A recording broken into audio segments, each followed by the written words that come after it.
అంతకు పాత యుగం అమ్మాయిలకి కొత్త జనరేషన్ అమ్మాయిలకి తేడా చెప్తానే.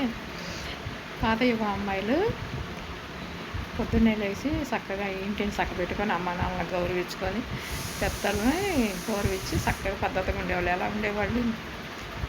కౌసల్య సుప్రజా రామ పూర్వ సంధ్యా ప్రవర్తతే ఉత్తిష్ట నరసాధూల కర్తవ్యం దైవమార్వికం ఉత్తిష్ట ఉత్తిష్ట గోవింద ఉత్తిష్ట గరుడ ప్రజా ఉత్తిష్ట కమలాకాంత త్రైలోక్యం మంగళం గురు. మరి ఇప్పుడు 24 జనరేషన్లో అమ్మాయిలు ఎలా ఉండారో తెలుసా? గుండె గుబులని గంగకు వదిలి ముందు వెనకలు ముంగిట వదిలి ఊరి సంగతి ఊరికి వదిలి దారి సంగతి దారికి వదిలి తప్పు ఒప్పులు తాతల కొదిలి సిగ్గు ఎగ్గులు సీకటి కొదిలి తెరలను వదిలి కురులను వదిలి గడులను వదిలి ముడులను